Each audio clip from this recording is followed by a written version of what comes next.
The rugged coast of Alaska, a wilderness that's young, raw, still in motion. And all its splendor has emerged from a cold and hostile force: ice.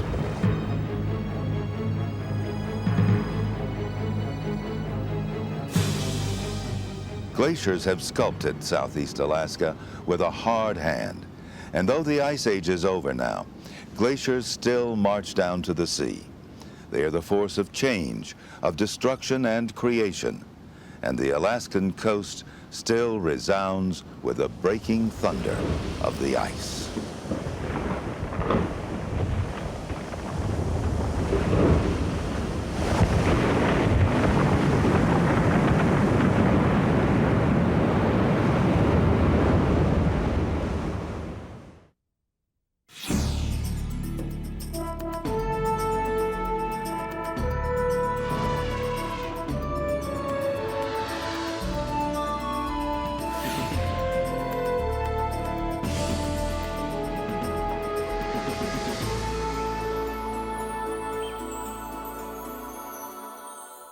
Nature is made possible by the Corporation for Public Broadcasting and by annual financial support from viewers like you. In the old days, the people knew how the world moved. It flowed between liquid and solid, between sunlight and darkness, between the land and the sea. Spirits were everywhere, and one of the greatest lived in the winter wind. This was the breath of the ice spirit, the ghost of the glaciers, a spirit so strong it could defy the sun.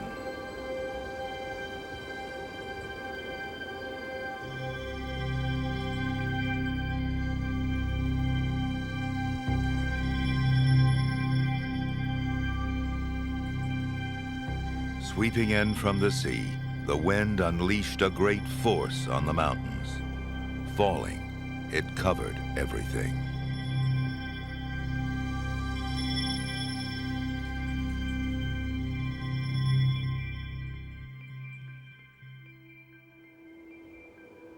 This is Southeast Alaska, the home of the Tlingit people. The ice age that once buried this land is over, but its legacy remains in a landscape reborn and bursting with life.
The snow-covered peaks of Southeast Alaska plunge into deep fjords, and forested islands spill out from the coast.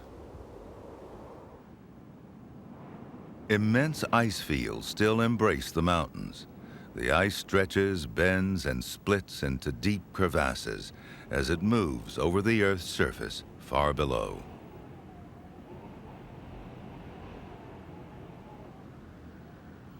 Flake upon flake, layer upon layer, the snow accumulates. The weight of each storm causes the underlying snow to recrystallize into dense ice. Under pressure, the ice flows like syrup. A glacier is born. A Tlingit story tells how the ice came to Glacier Bay.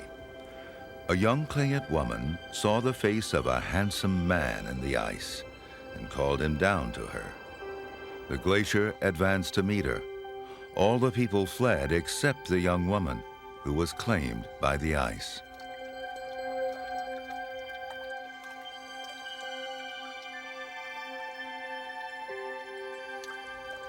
Glaciers are not as cold as they might seem. Remarkably, in the precarious balance between solid and liquid, there's life. Tiny needle-sized ice worms live inside glaciers and feed on algae. They protect themselves from freezing by altering the fluids within their cells. In winter, the glacier surface freezes, forcing the worms to descend deeper into the ice for warmth.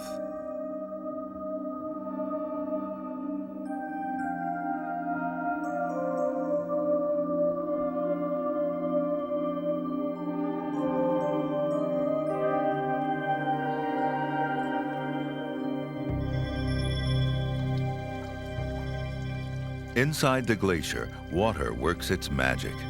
Melting ice forms eerie subterranean sculptures. Depending on its location, the ice itself could be 50 years old or 500. It might have come from snow falling during the Second World War or while Shakespeare penned his plays.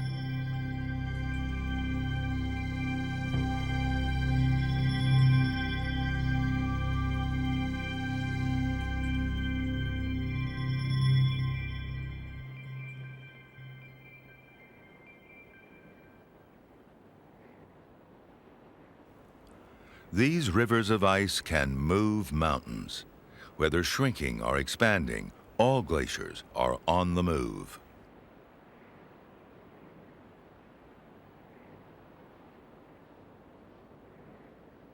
When more snow falls in winter than melts in summer, glaciers grow larger and plow forward. Beneath them, they scour the bedrock. They transport the mountains rock by rock, grinding them into a fine sediment called glacial flour.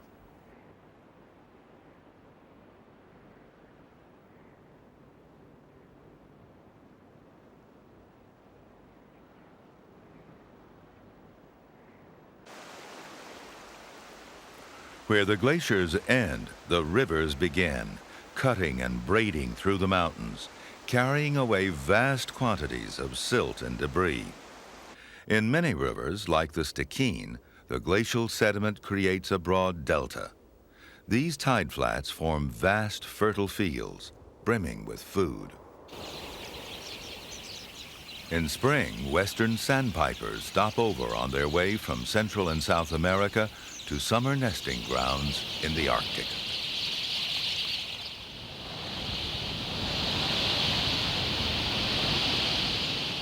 Following a subtle choreography, a flock of thousands banks and wheels as one.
Migrating snow geese arrive as well. Their calls echo with the promise of spring.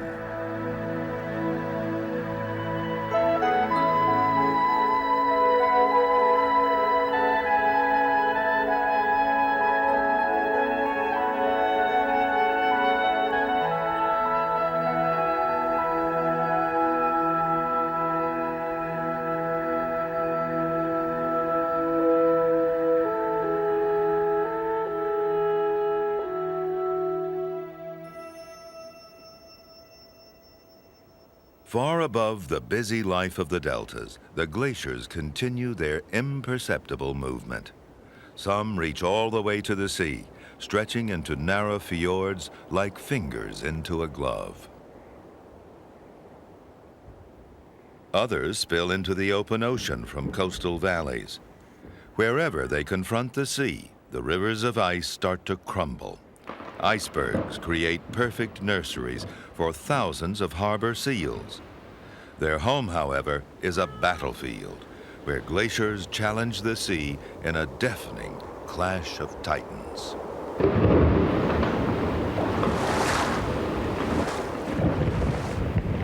Undermined by currents and tides, walls of ice 300 feet high collapse and hit the water with a roar the Tlingits called White Thunder.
The churning waters are thick with silt and sediment.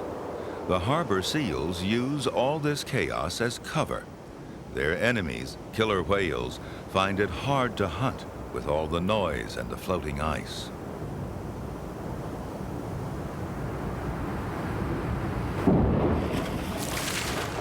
The ice is swept away by the rushing tide.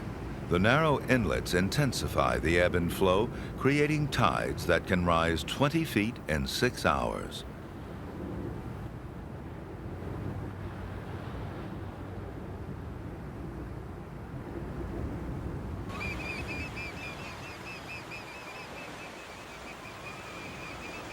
Glaucous-winged gulls feast on small organisms flushed to the surface. The melting glacier adds tremendous amounts of fresh water to the inlets. Fresh water is lighter than salt water and flows out along the surface of the fjord. Seawater is drawn in along the bottom from the ocean. Like a giant treadmill, this circular flow brings a constant supply of nutrients into the fjord.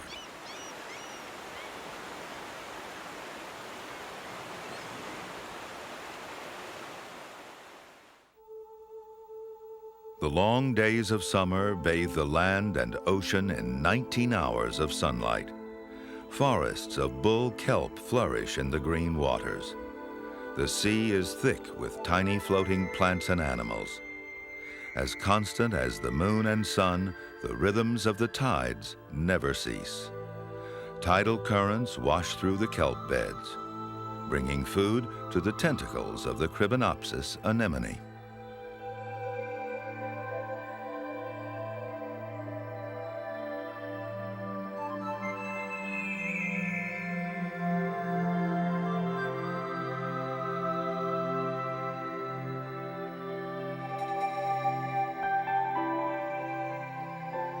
A strange gallery of otherworldly creatures inhabits the cold depths. The juvenile king crab, the sturgeon poacher,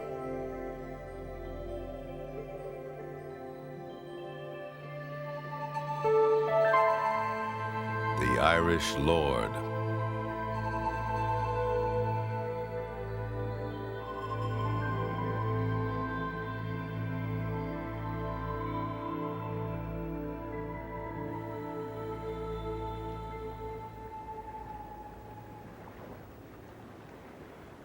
glaciers are at the heart of this living system. The rivers of ice slowly carve the fjords. Churning currents saturate the waters with nutrients. And gradually, a community develops along a coast that once was barren.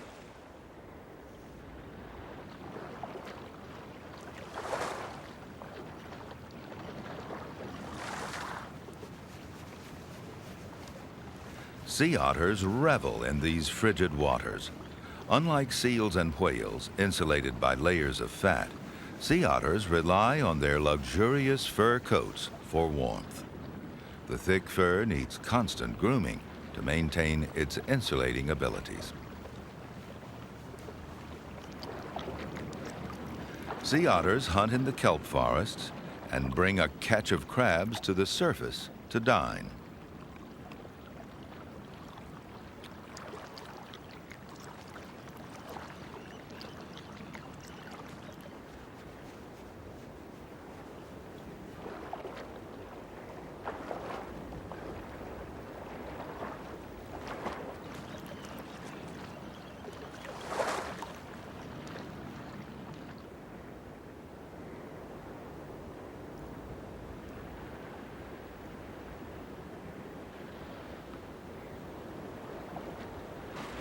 On warm, sunny days, they raft together in small groups, basking, grooming, and playing with the pups.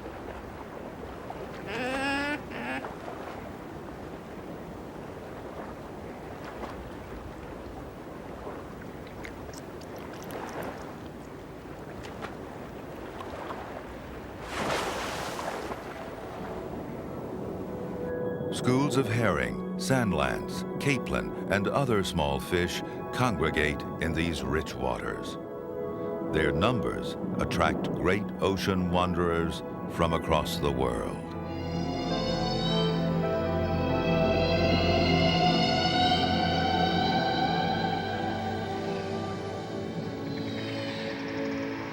Humpback whales.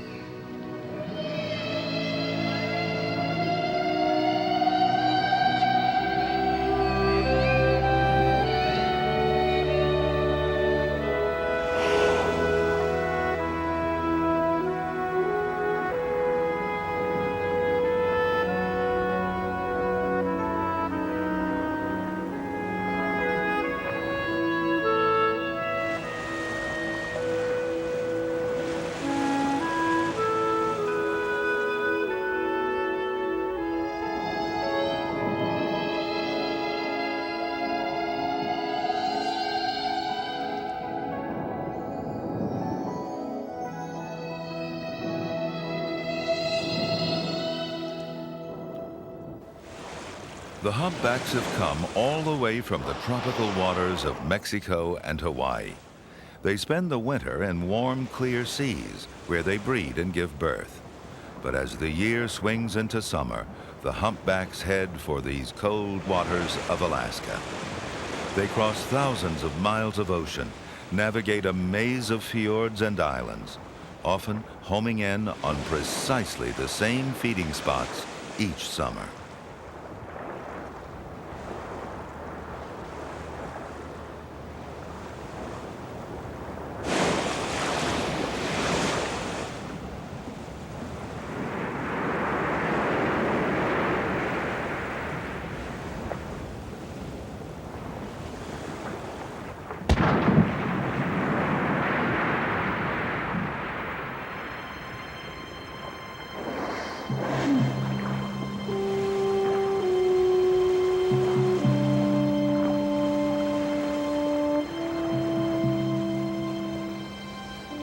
Occasionally, these graceful giants seem to think they have wings.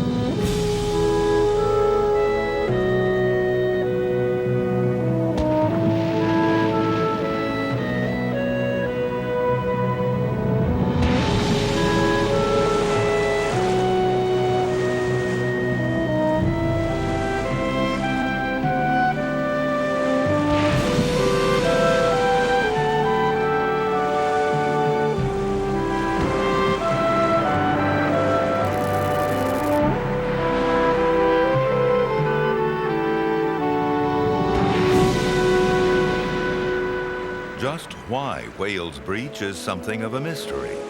They may be announcing their presence on the feeding grounds, or simply expressing high spirits.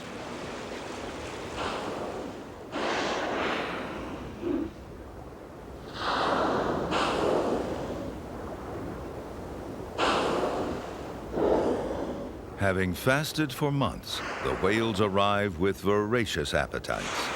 These freezing waters are the ocean's refrigerator, and the whales have come to raid it. They feast on krill and small fish, devouring as much as a ton a day. Frequently, they feed in groups, usually led by a female and her offspring. With elaborate teamwork, these 40-ton predators stalk their 4-ounce prey.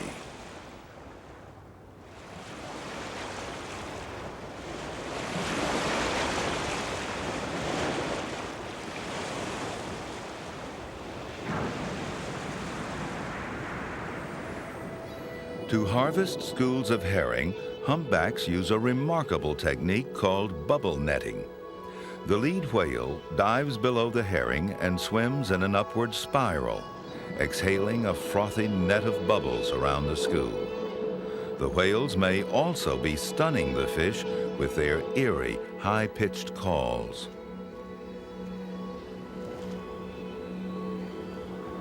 In panic, the school tightens. The trap is set.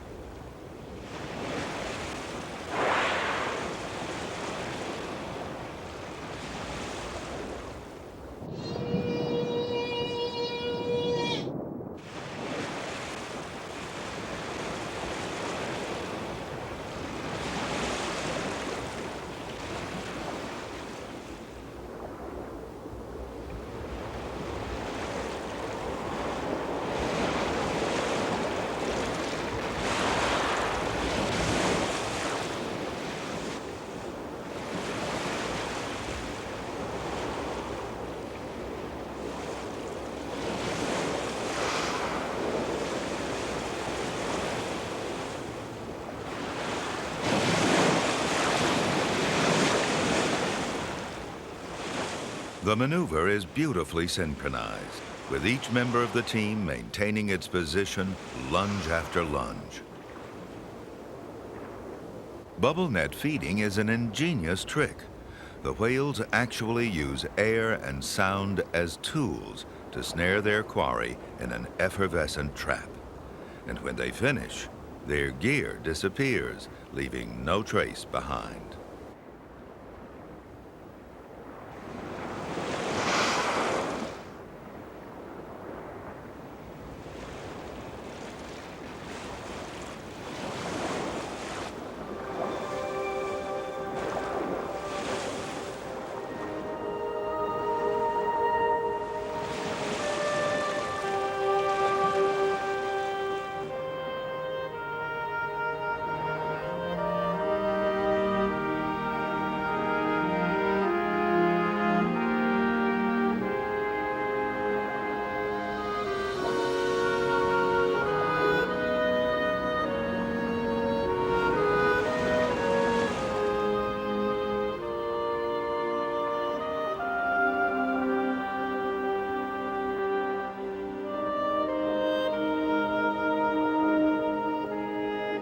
The day ends in a flush of crimson and gold, but it's just a prelude to the colors of the night.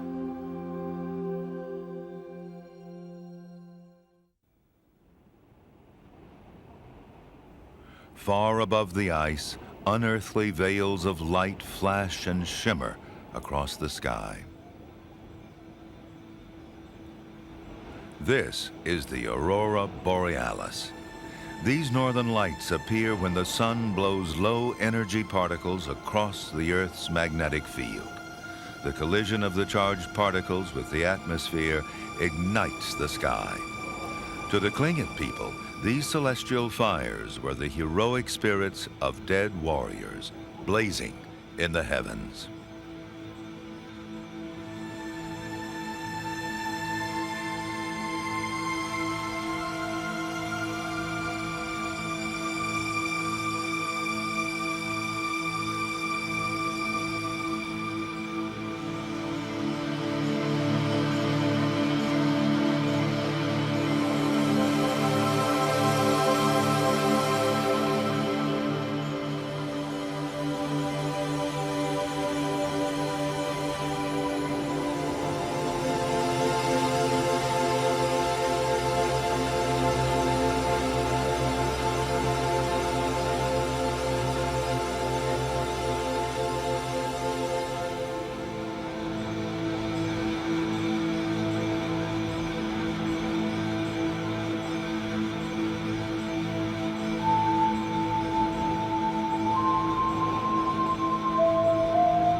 With the coming of the dawn, the auroras fade away, revealing a land locked in ice. The mighty glaciers continue their work. Time and gravity are their only masters. Like colossal conveyor belts, they carry tremendous loads of rock and gravel down the slopes. As they crawl along, they churn up a steady stream of rough sediment, eroding in some places, depositing in others.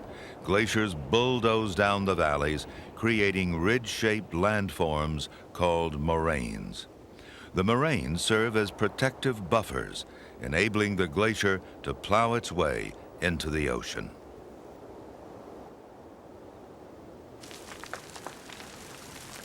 Stone and silt dumped into the water shore up the base of the glacier and protect it from the erosive forces of salt water. Despite its immense power, the glacier is extremely vulnerable. If it loses contact with its protective moraine, it is doomed and will retreat rapidly up the bay. Glaciers can retreat with dramatic speed, shrinking as much as half a mile each year. In its wake, the glacier leaves a devastated, barren landscape. Out of this rubble, life must begin anew.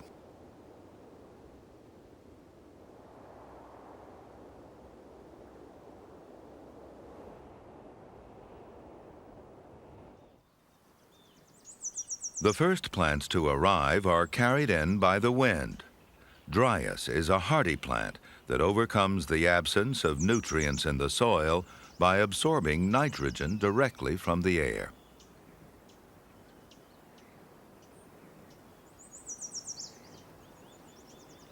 Alder can perform this feat as well, and as it spreads along the slopes, the soil is enriched.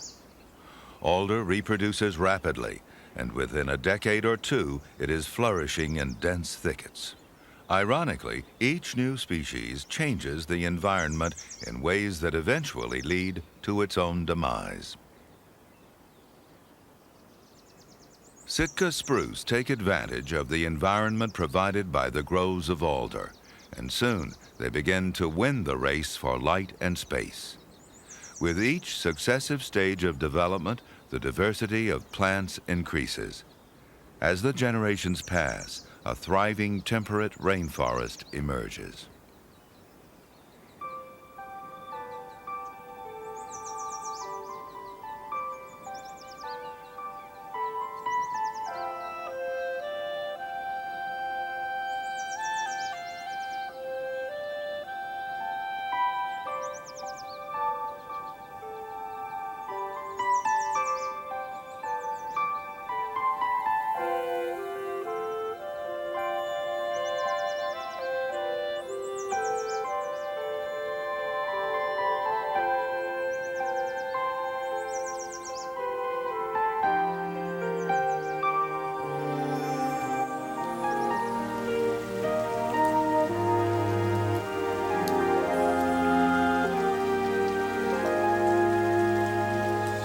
The clouds that once brought snow and built glaciers here now saturate the forest with nourishing rain.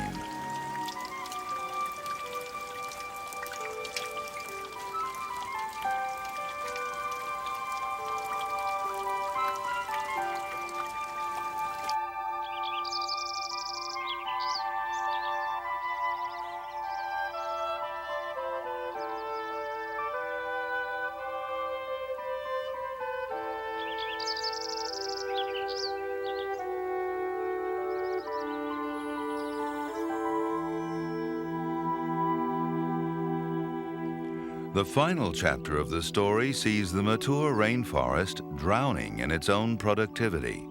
As golden mosses slowly blanket the forest, they soak up the abundant rainfall. Gradually, the ground becomes waterlogged and gives way to a stagnant community called muskeg.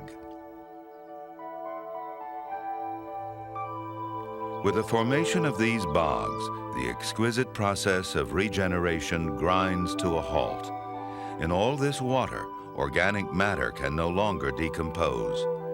These bogs may lie unchanged for centuries, waiting for the next glacier to wipe the slate clean.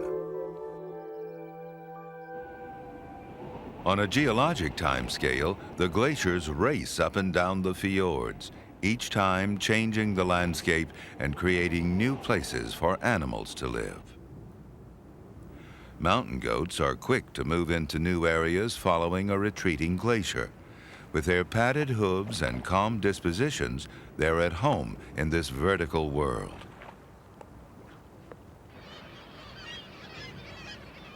Few animals can navigate the steep fjord walls, which is precisely the reason black-legged kittiwakes come here to nest. The sheer rocky cliffs, vast ice fields, and the open ocean create formidable barriers. The birds have little to fear from predators.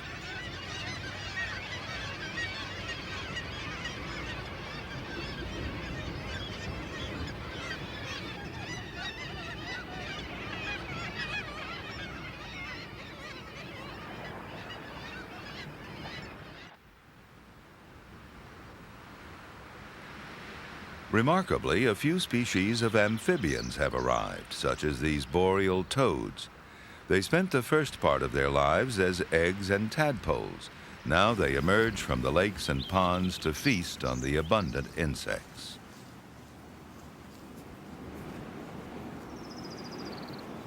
Few predators eat the toads since they contain a potent toxin beneath their skin. Their first obstacle is the thousands in their own generation.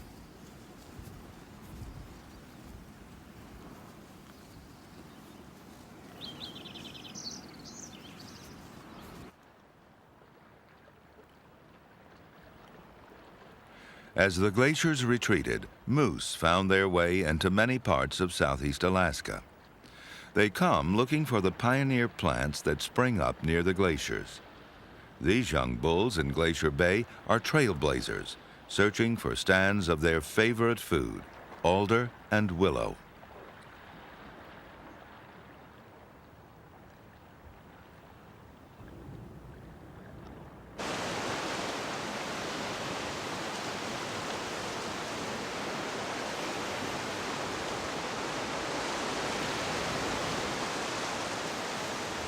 The burgeoning forest filters the constant rain, and soon streams run crystal clear.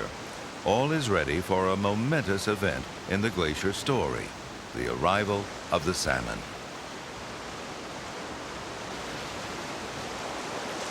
Salmon bring the richness of the sea back into these cold rivers. They're returning to the streams of their birth to spawn.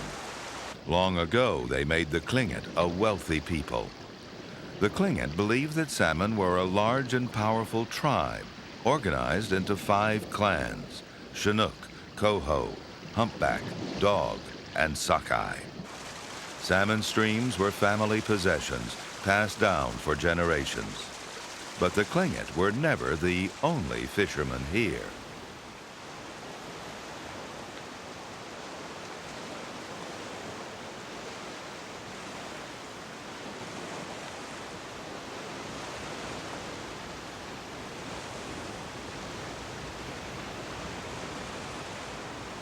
Most black bears in Alaska survive on a vegetarian diet of roots, shoots, and berries.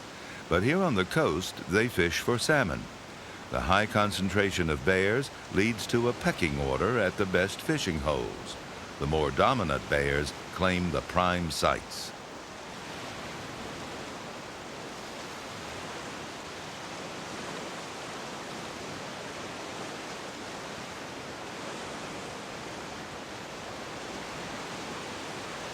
This young bear is forced to work in the rapids and is discovering that location is everything. The salmon challenge the rapids and then retreat back into the eddies to rest. They've almost completed their journey home. How many fish will make it to the spawning grounds depends partly on how many bears can fill their bellies.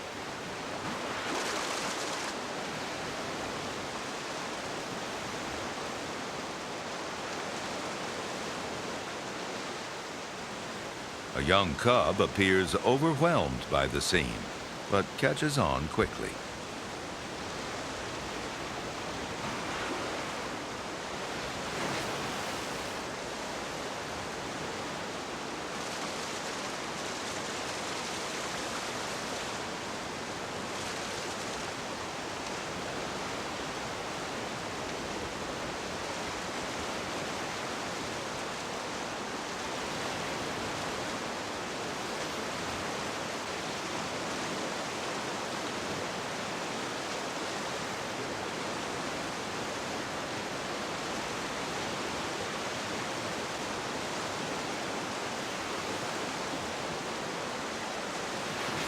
The young bear in the rapids still comes up empty.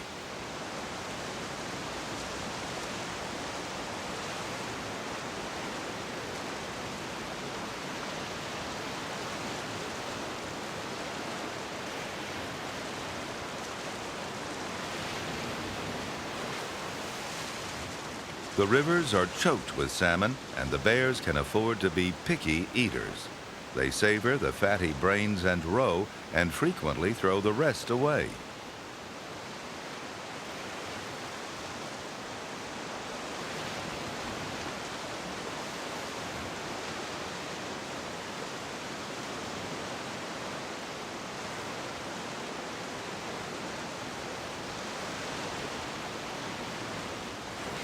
At last, the young bear gets the better of the rushing waters.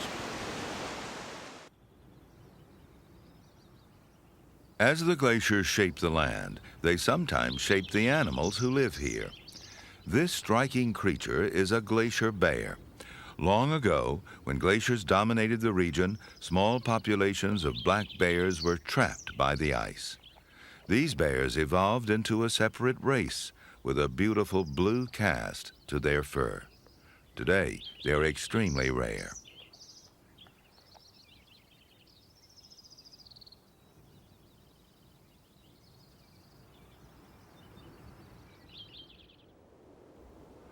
Long after the glaciers have retreated, their influence remains. With a stupendous weight of ice removed, the Earth actually rebounds, sometimes rising several inches per year. Shorelines change as new islands emerge from the sea. Some of these serve as haulouts for Steller's sea lions.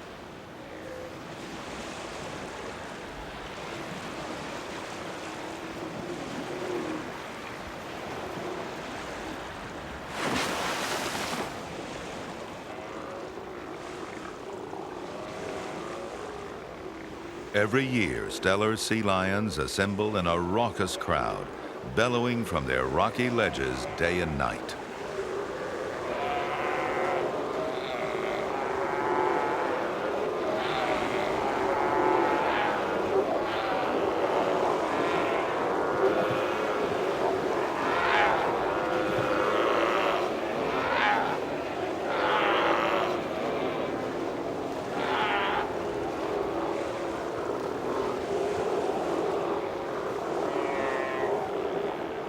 Protected by the roughness of the place, the females give birth here. Juveniles rest from the rigors of the sea. And large males gather harems for breeding.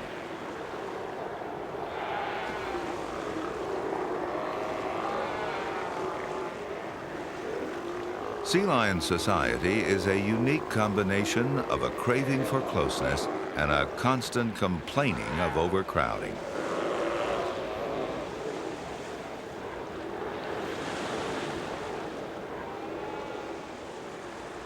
In the surrounding waters, however, the sea lions have room to soar.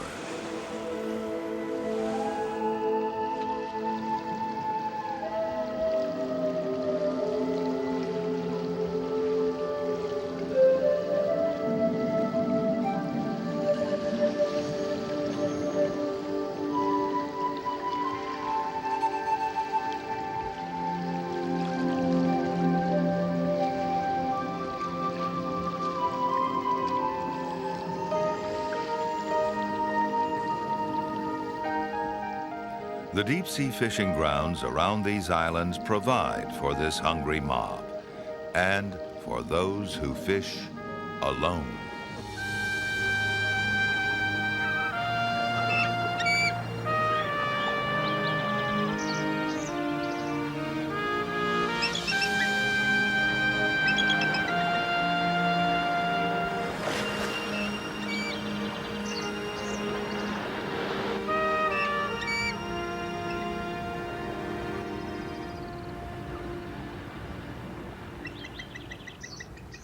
Southeast Alaska is eagle country, and no wonder. The seas teem with fish, and the tall spruce and hemlock provide excellent nesting sites.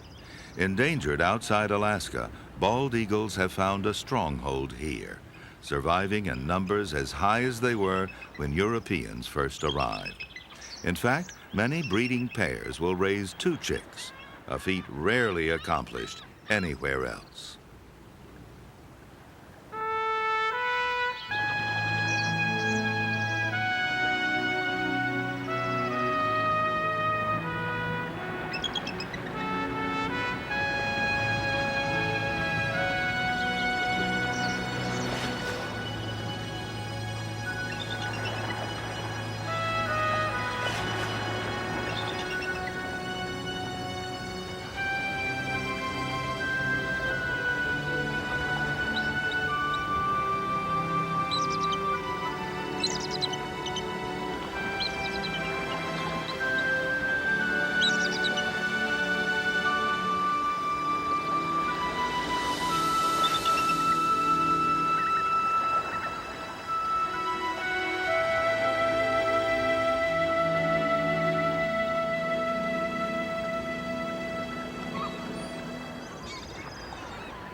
During the salmon runs of autumn, eagles gather by the thousands on the coast of Alaska. From every snag, they keep watch over these waters, over the dark green forests and the near-shore islands. One of these islands the Klingits knew to be a special place. They called it Kutznahu, Fortress of the Bears.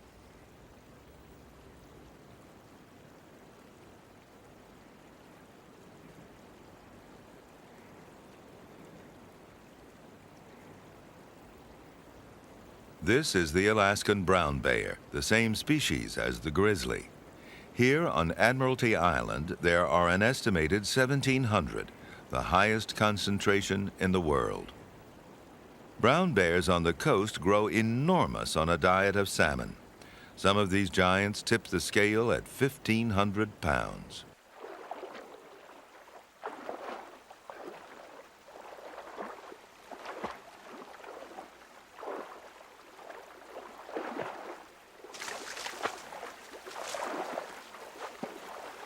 The fish are at the end of their journey, but they can still lead the bears on quite a chase.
Bears grow big and ferocious to protect themselves from the only animal they need to fear, another bear.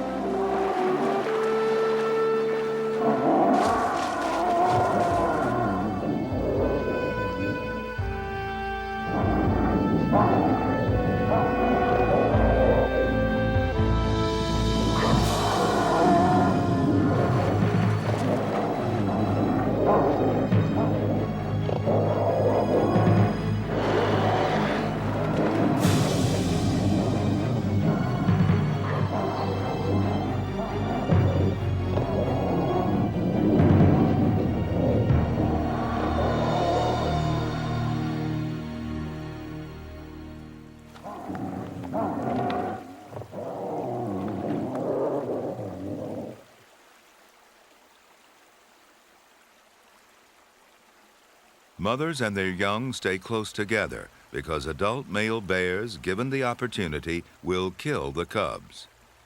This cub's curiosity is aroused, but he knows better than to linger for long.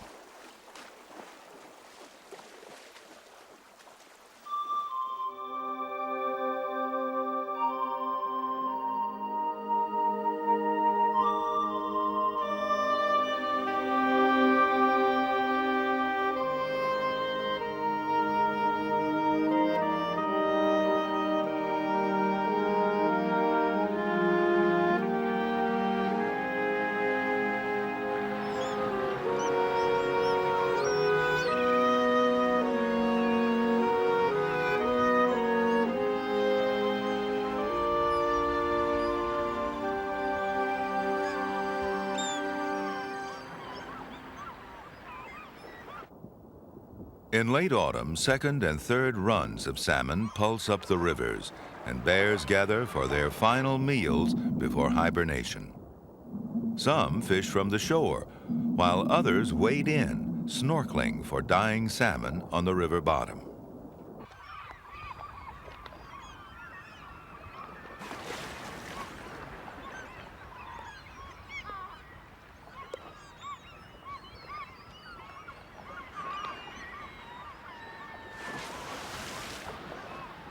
Juvenile brown bears cavort with their siblings and playfully discover the art of self-defense. As adults, their lethal battle skills may one day be used against each other.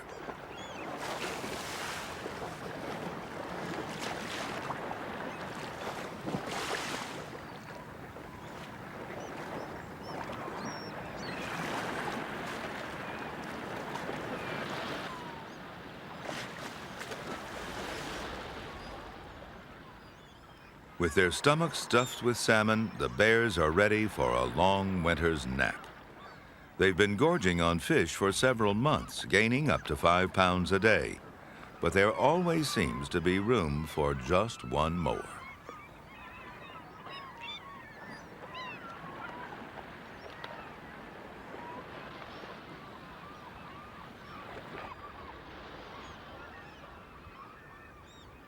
Eagles, too, must put on weight. When the final salmon run is ended, food will be scarce. Many will fly south for the winter.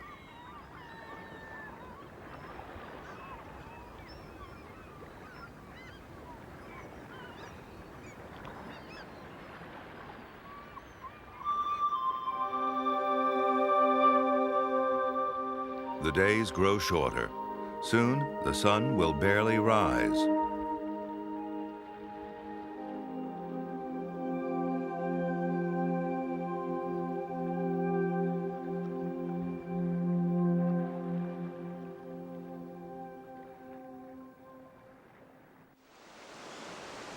The salmon have buried their eggs beneath the riverbed and now begin their death dance. Their task is complete. Next year, a new generation will bring these streams to life.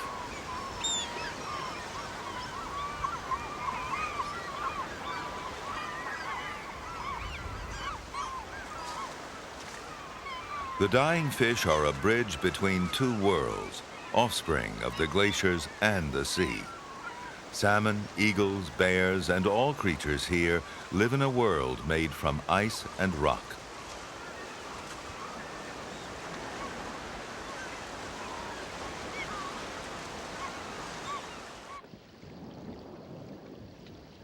The salmon die, but even as their bodies decompose, they continue to nourish the larger living system.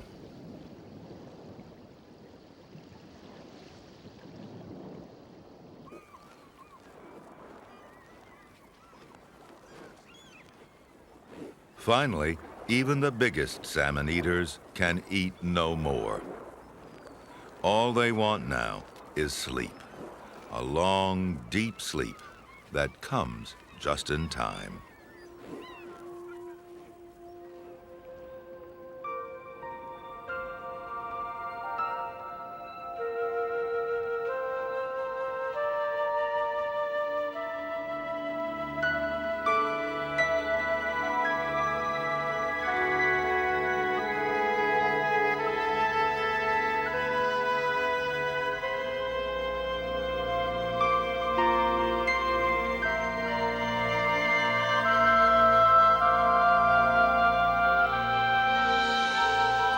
Flake upon flake, the snow continues to fall. A white silence settles over southeast Alaska. Maybe the Ice Age has not really ended, but is merely resting here at the edge of land and sea, waiting for the falling snow, or perhaps for the beckoning of a young Tlingit woman.